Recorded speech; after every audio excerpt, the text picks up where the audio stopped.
Hello, everybody, and welcome to Ghoul Society. That's my little sister, Sara. And that's my big sister, Jamie. We are grateful to be recording on the unceded, stolen territories of the Songhees and Esquimalt First Nations and the Lekwungen and Wisanich peoples whose historical relations with the land continue to this day. As uninvited guests on this land, we are committed to disrupting racism and colonial violence within ourselves, our families, and our communities. By listening to this podcast, you've officially been inducted into the Ghoul Society.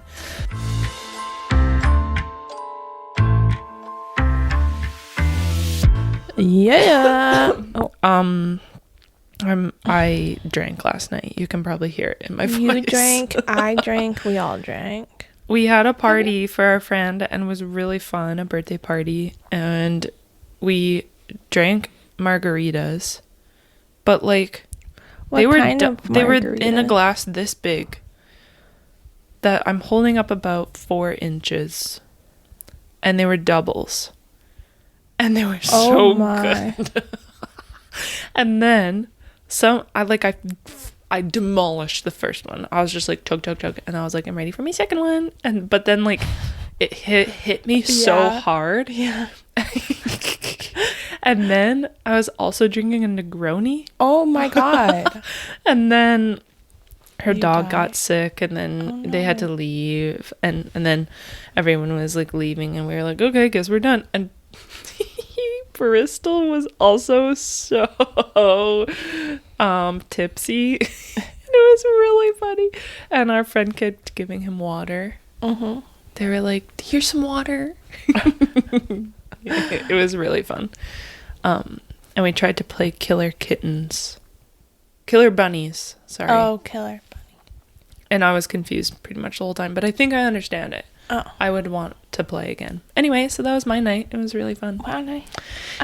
We went to Irish Times, and they have those drop blends that are beer and cider mix. Oh, nice. Yeah. And I got the white summer one, the one that Mom had at my birthday. Oh, mm-hmm. It was so good. And so I ordered it. I was like, this is what I'm going to have. Because, known fact about me, I hate beer. But this year, something's changed. Something's changed in you. Just a little bit. Anyway, so I ordered it. And then they were like, what is it? And I told them. And they sipped it. And they were like, oh my God, that's so good. And then we all ended up getting them. And we got a second one too. And they were delicious. Yummy. They're so good. Oh, and so I guess it's not like it's not less alcohol because it's cider mixed with beer. It's not beer mixed with like juice, right? I see. Yeah. Interesting. Yeah. Anyway, that was really good. And then Montana and I went home and got pizza. And then we watched... Like Domino's or what? Yeah, we got Domino's. Nice. And then we watched 2 of the Batman, like Christopher Nolan Batman trilogy movies. Wow. Because Montana was like, have you ever seen them? And I was like, no. So then we watched the first one and the second one. Then maybe today we'll watch the third one. Hell yeah. Yeah. Exciting. It's really good. Love it. Yeah. And now, are you going to depress us with your story? Or actually, it's is it happy or sad? Both? Oh, no. Things can be multiple things. 2 things can be true at the same time. Stories contain multitudes, Sarah. Okay, let us begin. Greenwich Village, New York, 1911. At the time, it was thought to be the American Bohemia. Groups of radical intellectuals, mainly artists, activists, and journalists, flocked to Greenwich Village and worked hard to make it their safe haven. It was mainly populated by immigrant communities who were progressive thinkers, movers, and shakers. Before Greenwich Village was Greenwich Village, the Canarsie, Munsee Lenape, and Wappinger peoples stewarded Mannahatta, now known as Manhattan. These contemporary and ancestral homelands were never ceded to the crown, and the indigenous groups of this area were violently displaced over the course of 400 years. Despite this, these sovereign nations and communities are still thriving in Manhattan, as New York has the largest urban indigenous population in the U.S. Additionally, Black and immigrant communities are the foundation on which the city was built, the whole country, as we know, both through obscene violence toward these communities from white settlers, and also after that, and kind of during it as well, through their own personal agency, resilience, strength, and self-determination. Now, all that kind of groundwork being laid, let's get back to Greenwich Village in 1911. One of the main employers of this bohemia was the garment industry. At this time, it was booming, and the trendiest item in fashion that was popular among all social classes due to its comfort and style were shirtwaists. Shirtwaists? Yeah. What the fuck is a shirtwaist? Okay. Is it a shirt you wear on your waist? No. It's a blouse and it like wraps around your waist. It's like such a vibe. Oh. I'm showing Sarah pictures. Oh, those. Yeah, these. That's what they look like? Yeah. Well, I've only ever seen the top part. Yeah, that's fair. I've never seen actually the wrap part because it's not sticking out of the skirt. True. Oh, pretty. Yeah, they're super pretty. I see. That's Yeah. kind of the same one, but yeah, so. $1. $1. 6 wonderful waist values. Your choice. $1. That's what it says. That today? Okay, one sec. $35.05. Oh. So, not that expensive. Not even that bad. I really like this one. Whoa. It's kind of giving me Sweetheart. what I want my wedding dress to look like. That's so pretty. The smocking is crazy. I do not understand. Okay. I guess they had like smocking machines. Anyways. Okay, now you know what a shirtwaist is. Many of the shirtwaist garment operations were actually ran by these two main guys, Isaac Harris and Max Black. Because of this, they were known as the Shirtwaist Kings. Damn. And they were also really scummy. Did they run that town? Kinda. Yeah. We gonna run this town tonight. So, a typical day had around 500 workers, many between the ages of 14-year-old to 20-year-old, and this was kind of like in each specific like factory, you know, there's like 500 workers kind of per factory is the vibe that's going on. And decisions were made, like the factories that Max and what's his face owned. What's his face? I just need to scroll up a little bit. Isaac. Whatever, they're assholes. It doesn't really matter. Who cares? Decisions were made that prioritized efficiency and productivity, and it was obvious that the Shirtwaist Kings were in it for the profit. Now, this was also nearing the end of the Industrial Revolution, when workers were still beginning to slowly unionize to fight for shorter work hours, more pay, and obviously safer working conditions. But in this year of 1911, things were still pretty bad. So doors would be locked from the outside to prevent workers from taking breaks or leaving early. Pay was relatively low. It was about $3.50 to $6.50 an hour, which to me... That was low in 1911? Yeah, I know. I'm a little bit confused because of $1.35. Let's see. $3.50... 100... Maybe they meant, maybe when I read that, a day, maybe a week. Yeah, because it's $121 a week. It must be a week. Yeah, because that, like, even that was $400. Maybe they mean in today's buying power. Do you know what I mean? Yeah. So it'd be like reverse. So it'd be like 10 cents an hour or something. Oh. Like $3.50 an hour in today's money. That's what I'm assuming. Right. Sorry. Probably, yeah. Definitely they weren't making that much. Yeah, because even I feel like $100 a week in 1911, wouldn't that be quite a bit? Or no? Yeah. Because that's like, yeah, because that's like $400 a month. Yeah, they probably were making 10 cents an hour. Okay, because that's $3 an hour in today's money. Okay, that makes more sense. Yeah, I think so too. So during a 13-hour day, which is crazy because I complain about like 8 hours, not even. Yeah. Anyway, I don't complain. I really love my job. During a 13-hour day, workers were sometimes allowed one 30-minute break if the schedule of the garment operation allowed it. However, this was not possible during busy seasons. What was busy season? Like when a new style came out? Yeah, probably. Mm. Yeah. So like fall, spring. Right. All the, just always. Yeah. But eventually, garment workers organized a strike.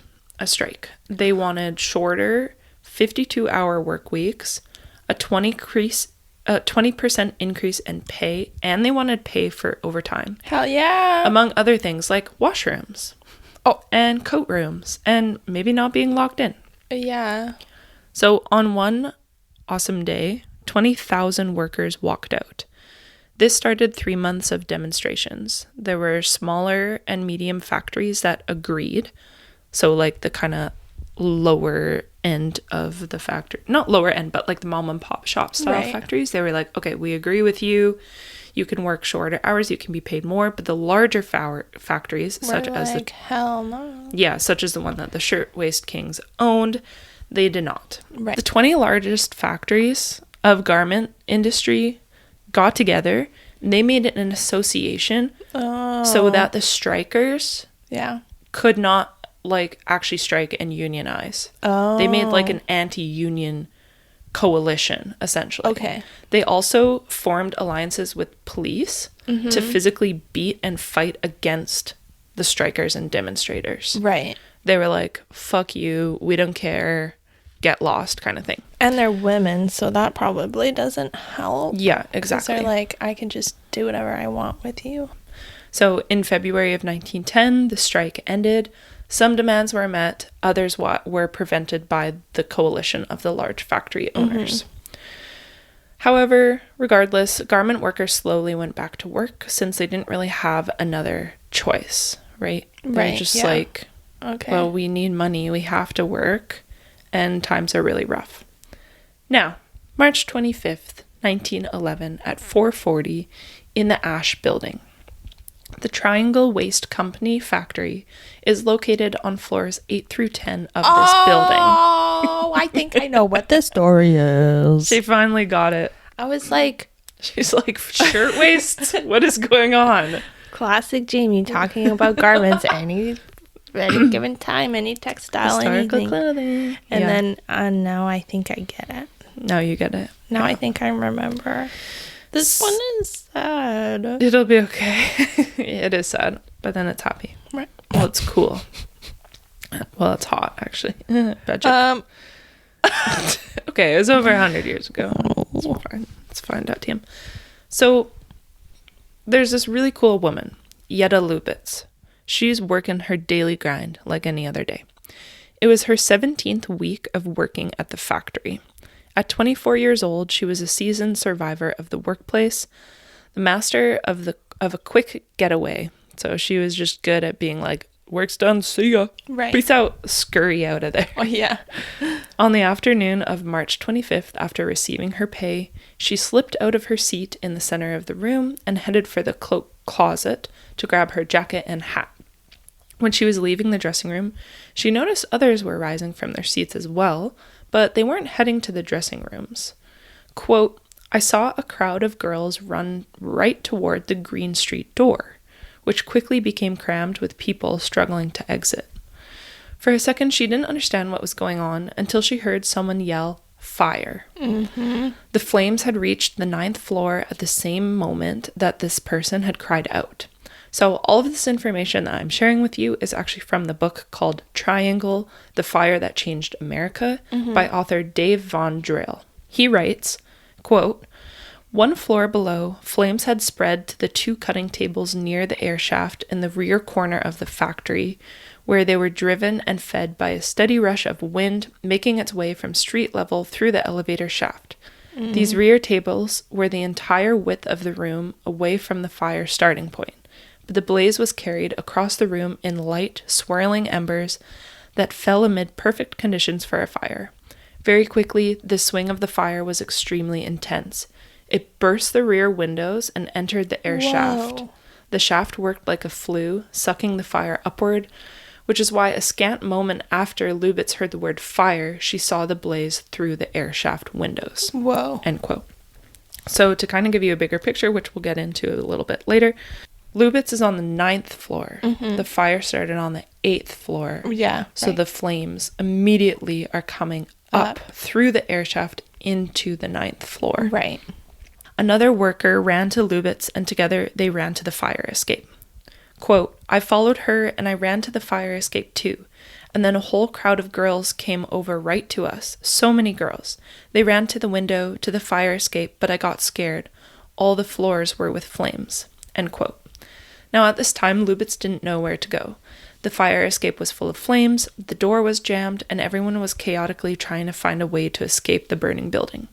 As the seconds ticked on, windows shattered and the fire encroached the 9th floor from every single direction.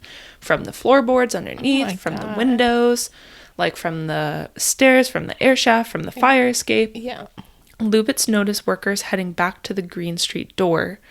And at the time, she didn't know that another worker had come down from the 10th floor and shouted for the people trapped to come up to the roof. Evading burning baskets and overturned chairs, Lubitz used her long coat to cover her face as she ran through the thick smoke to reach the door, but the crowd ahead of her had already gone through. So upon opening the door, she's confused because she's like, I don't understand. I saw this crowd going to the door. Right. Because the worker yelled down at them from the 10th floor. But by the time she got over there, they're gone. Right. She doesn't see anyone. And she's like, I don't understand. Like, why would I go up? Because I'm just going to get more trapped. And I can't go down because there's flames. So she's like, okay, I'm just going to shut the door. Because I don't fucking know what's going on. Yeah. I don't know where everyone went. Yeah. And in that moment, she decided that it must be her fate to die in the Triangle Factory. Oh my gosh. However, all of a sudden, described like an angel in the book, Lubitz's friend, Annie Gordon, reached the door along with several other women and shouted at Lubitz to come to the roof. On the roof, waiting for them, were 2 law students, last names Kremer and Contour, from the neighboring building, who had tied 2 ladders together to form a bridge between the buildings, oh my God, enabling the women to get to safety. Yes. Yeah, crazy. So Lubitz thought that this whole situation that she was trapped in took about 20 minutes, when in reality, the whole experience, from when the first person yelled fire to when she reached safety, was no more than 5 minutes. Oh my God. It's like a matchbox. Yes. Yeah. Literally. Or like when a wood mill catches on fire because of all the dust and everything, and it just goes up. Yeah. Or like a flour mill too. Yeah. Like crazy. Ugh. Yeah. Also because like there's also a lot of dust in garment factories. Like even when I'm sewing, so much dust will accumulate and just like little pieces, and they're probably using cotton at this time, and cotton like kind of has a lot of dust coming off of it, like poofy kind of bits from like scraps and stuff. Okay, so that's Jutta Lubitz's experience, and that's from that book that I had mentioned. I just thought I would start with her story, but this is kind of like what people think. So the fire was thought to have started in the scrap fabric bin on the 8th floor, either from someone throwing a match or a cigarette into it that wasn't smoking, fully put out. Yeah.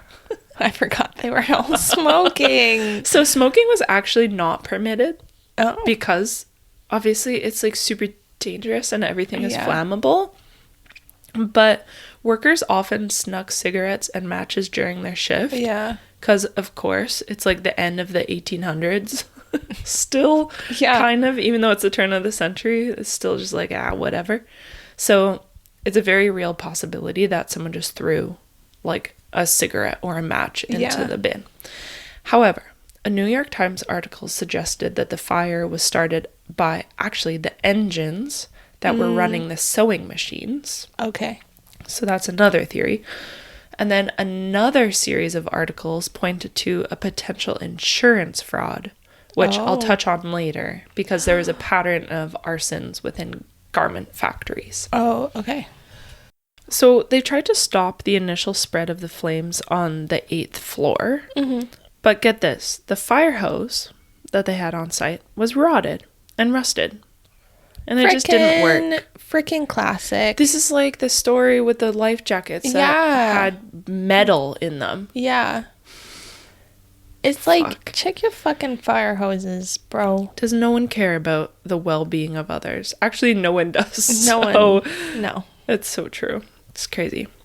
A bookkeeper on the 8th floor was able to warn the 10th floor through a connected telephone, but there was no phone on the 9th floor. Oh, shit. So, yeah. The main chaos, as noted by Lubitz, happened all on the 9th floor because that's where most of the garment workers were. Right. The workers panicked and they looked for means of escape. Some rushed to the single elevator, which could only hold 12 people at a time, all squished together wall to wall. And unfortunately, the elevator actually broke down after 4 trips of going up and down. Because it was so heavy? Because it was like... Because the fire was just like burning everything. Yeah.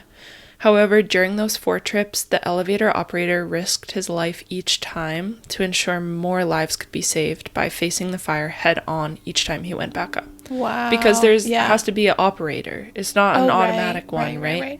So he's like, well, there's a fucking fire, but here I go back up to fucking 8 floors above me, 9 floors. Right. Which is so crazy. So because of little to no building codes and the Shirtwaist Kings that didn't care, there was no sprinkler system in the building at all either. Mm-hmm. I don't even know if buildings had sprinkler systems at this time. Yeah, anyways. when were they even invented? Maybe they didn't even have running water. Who knows? This is 1911. I think some buildings probably did, but these guys are just like, yeah, whatever, fuck it. Inspectors told the owners to make another elevator in case of emergencies, and also just to like lessen the load on the single elevator that they had for all of the people that were working. But this was ignored, as well as an additional fire escape that they told them to build was also not built. Even though the fire escape was like obviously in rough condition. Right. As people fled from the fire, they pushed up against doors which were either locked, as we discussed earlier, or they only opened inward, which obviously became a problem because people were piled up against the doors, and then they couldn't open it. Yeah. Like, it's just, it's all really scary and a big mess. Those inside were running out of ways to escape. Many used the fire escape outside until it was overloaded and collapsed due to lack of support. How many women were on each floor? I think on this day, I think there was actually only on that. I actually don't know the floors specifically, but I think that there was only about like 300 or 250 people at work. Oh, okay. Like on that day, because I think it also was the Sabbath, so like a lot of people weren't there, right? And I think it was a Saturday, so it's not as busy as like a weekday potentially, right? But still, that's like a lot of people over 3 floors. Yeah.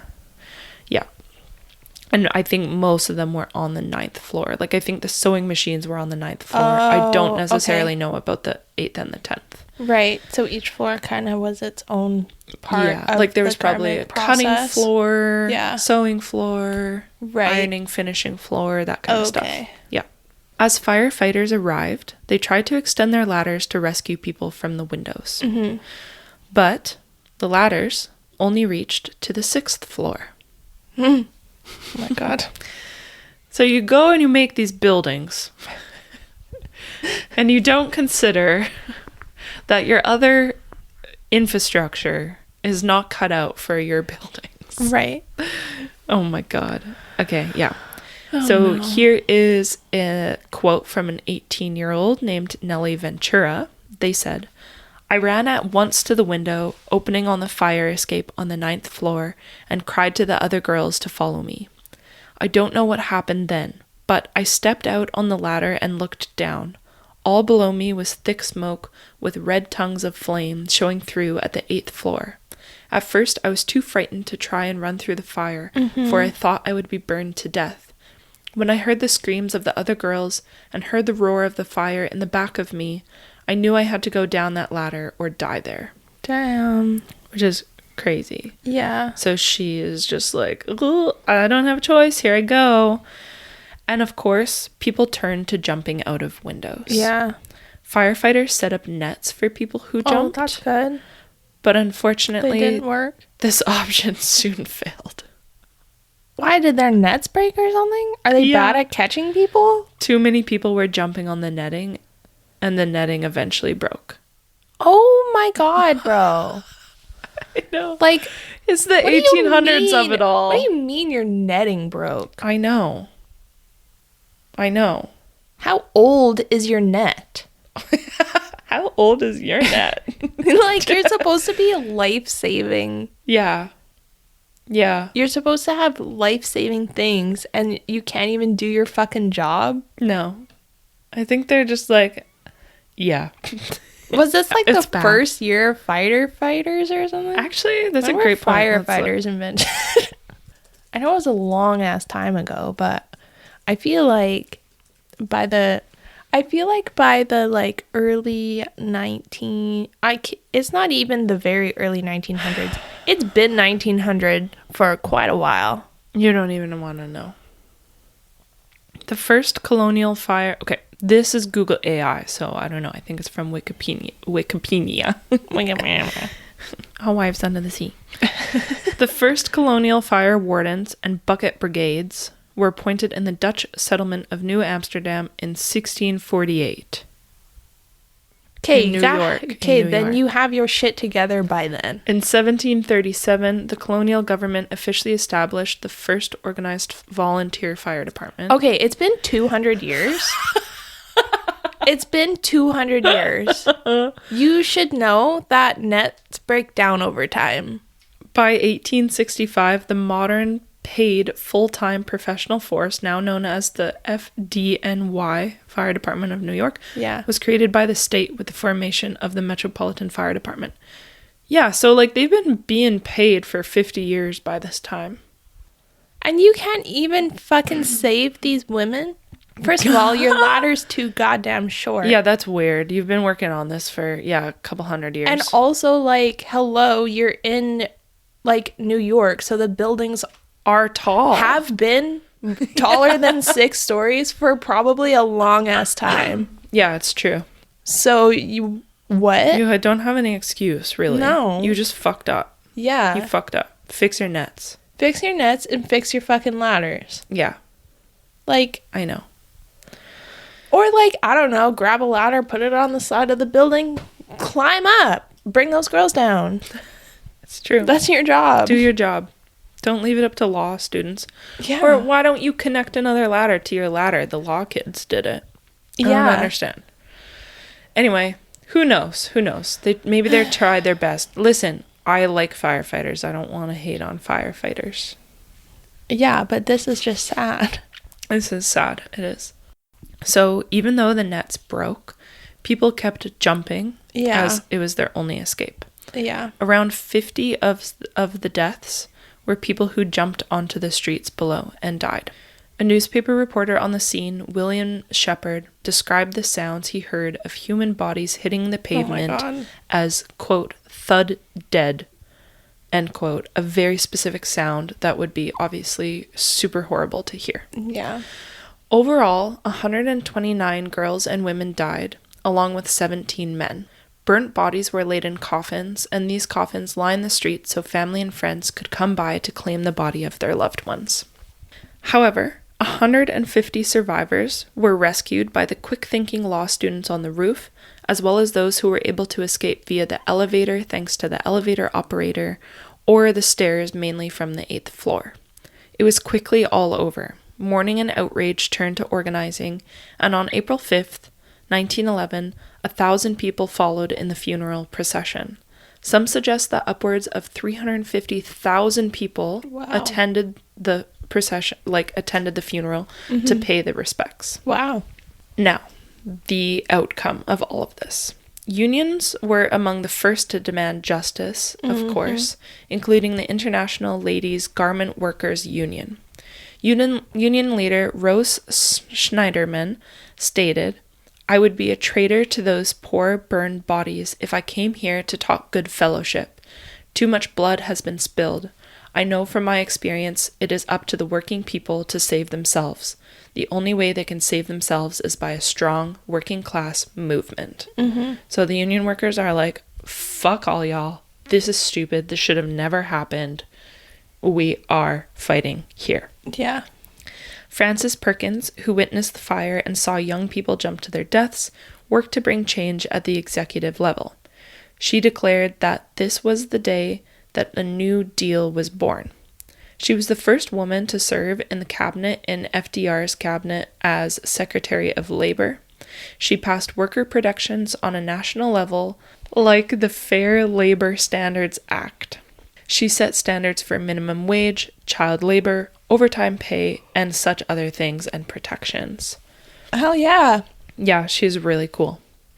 The Factory Investigating Commission was formed at the end of June. Through their work, they created 30 different labor laws, which through time led to the current labor laws in the states. So the union people are striking. They're like, fuck you, we're not going to work until you guys figure this out. Frances Perkins, she's in the office. She's like, here we go. She's in the cabinet. She's making these new laws. All the while, the Factory Investigating Commission was formed because they're like... What year is this? Because that's pretty... I feel like that's pretty crazy for a woman to be so... Yeah, it's the same year. That's the same year? Yeah, so on April 5th was the funeral procession, and by June, not all of these things were happening immediately, but it was like, let's get going. Damn. Let's do this. God. Go, yeah, girl. so it was a few months. Yeah. Look at her go. She's know. so high up there with all those stupid men. I know. Crazy. Yeah, I'm not actually sure when Frances was in the cabinet, but I know that the Factory Investigating Commission, they were formed at the end of June, and I think that helped so that she could create laws. Right. Yeah. So 30 different labor laws were created, which through time led to the current labor laws that we still have in the States, and then also probably similarly in Canada as well. Yeah. I'm not actually entirely sure. Maybe there is a big historic tragic event that happened here too, but we're so similar. I wouldn't be surprised if they were like, oh, let's just do it up here too. Yeah. Anyway, really most of the labor laws that we see today stemmed from this major tragic historical event, and this case is huge in terms of not only the change of labor laws, but also building safety and the strength of unions as well. For example, in 1911, the average amount of workplace deaths per day was around 100. And this is in the States. Now, it was recorded in 2020 that the average workplace death per day is only 13. Across the whole country? Yes. That's still a lot. It's still a lot. 13. 100 is crazy. Yeah, there's still bad underground style factories and horrible fucking jobs that people shouldn't have to do. So yeah, it kind of makes sense. But that's a huge turnaround. Yeah. In 100 years, and all because mostly unions and the change of labor laws. Right. So that's super cool. The owners of the Triangle were indicted, so our two guys, right? Yeah. And they stood trial for multiple counts of manslaughter. Nice. They were acquitted. Fuck. God damn it. They didn't even have to do community service. Well, no, they had to, however, navigate civil lawsuits for the next few years. Yeah, good. Which resulted in payouts that averaged around $75 per person. However, which I know, it's nothing. Sorry you almost died and probably have like 3rd-degree burns. Yeah, but it's scars. $75 in that time. Here's $75. Here, let's see. Wait. I feel like that's not going to be like... I'm going to see. 1911, 2026, $75. Calculate. Yeah, $2,629.11. Yeah, it's nothing. And also, this is a disgusting part of it too. Their insurance per person was much greater than their payouts. So overall, they claimed $60,000, which actually equaled to $400 per death. So they actually made a profit from the deaths of the fire. Oh my god. Yeah. What the fuck? I know. That's disgusting. Yeah, it's fucking gross. So some people started realizing that there were other fires that happened in factories which these two fuckers owned, leading people to believe that this was all actually part of a huge insurance fraud. Right. They also had notably inflated insurance policy for fire. Sorry, y'all. Listen, I'm really bad at talking today. It's fine. Just sit through it, okay? So they did it on purpose. So they might have done it on purpose. However, the court, they were tried for it, but the court didn't find any evidence for fraud or wrongdoing from Harrison and Black. Right. And eventually the court just dropped the fraud case because they're like, well, we don't really have evidence. I guess you could just say that's it's a highly flammable environment. That's why our fire insurance is so high. Yeah, it's true. I don't know. It's way too hard to prove, but I mean, it's kind of fucking sus. And the fact that they're making profit on people's deaths is disgusting. That's so awful. Yeah. Now, the hauntings of this building. The Ash Building still stands. What is it now? It is now the New York University. Oh, and it has been repurposed over the years. Yeah. That's crazy. It's part of New York University, which is kind of fucking cool. So it's called the Brown Building, and it's now used by biology students who obviously study biology there. And I think those main floors where the Triangle Factory were in, 8, 9, and 10, are used as laboratories. So the sewing machines obviously have long been replaced by microscopes and various lab equipment. Oh. Now, I didn't find specific stories, but all I pretty much have to share with you is that many people describe a feeling of heaviness in the building, especially on the floors where the fire took place. Mm-hmm. Some report seeing wisps of smoke, struggling to breathe, or feeling as if they're choking on something. Damn. While others have seen apparitions of sooty women staggering or floating down the halls. I just got chills. I know. Super creepy. There are stories of doors being locked and then mysteriously unlocked. Oh my god, creepy. Faces appearing in bathroom mirrors. Oh. Body-shaped shadows falling from windows. Oh my god. The sound of screams and the crackle of a fire. Ugh. That's all the worst. Yeah. So hopefully people who fell from the windows are not actually reliving this loop of falling from the window to their death over and over and over again. And of course, we always hope that everyone who passed away in this super, super tragic event are at peace now. Yeah. And this event will be remembered in history forever because of how intense it was and how much change came about it. Yeah. And that is the story of the Triangle Shirtwaist Factory fire. That is so crazy. I know. It's one I heard so long ago. Yeah. And then I was like, oh, actually, I should do this. I feel like it would be really good. Yeah. What a crazy story. That reminds me, actually, when I was out yesterday, one of my friends told me about when he was a kid in Scouts and they had a sleepover in the Maritime Museum.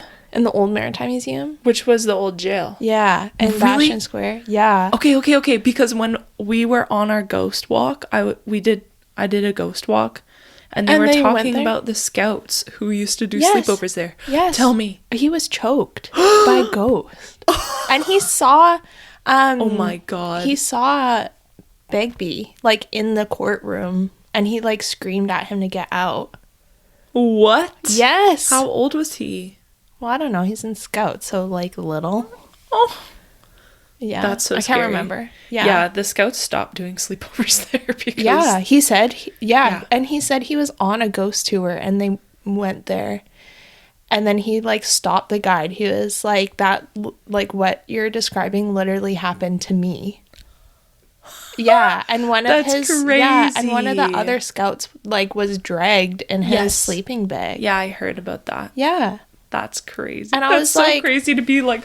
on a ghost tour and be like, yeah, actually, that was me. That's my story. Hey, I'm right here. That's so wild. I know. I was like, wondering who that was. Well, it happened to a lot of them. Yeah, but yeah, it's true. Yeah, I was like, that's so cool. Yeah, but when you said that people feel like they're being like choked or suffocated, I was like, oh my God, remember when my friend told me that story yesterday? And now everybody knows. Crazy. Everyone knows. Well, thanks for listening, everybody. Thank you, everybody. We hope that you have a beautiful, sunny Sunday or rainy or wherever you are. Yeah. If you have any questions, comments, concerns, critiques, you can email us at ghoulsocietypod@gmail.com. Also, send us your stories. Send us your stories to there. I feel like we need some stories, and then we can do some kind of like shorter, like, share your stories episode, please. Which would be really, really fun to do. So send us your stories. Mm-hmm. You can follow us on Instagram at Ghoul Society Pod. You can follow us on TikTok, ghoul.societypod. And you can find all of the episodes, resources, and trigger warnings in the description box below the episode. I think that's everything. Yeah, thanks everybody, and we'll see you next time. Bye.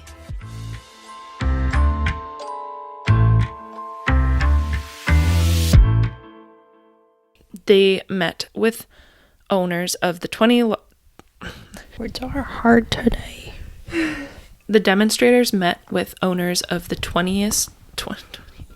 Why am I doing so bad? The 20th Noblemen and the Shirtwaist Factories. Fuck my life.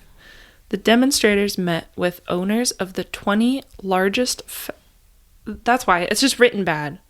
It's just written badly. That's why. Okay, cut all this out. Past you. Typing. You're like, the good sentence. Present you. What the fuck? Literally. 20 of the largest factories. Okay. The demonstrators met with owners of 20 of the largest factories and made an association. Oh, who met with them? Okay, this is what I'm trying to say. The women? No.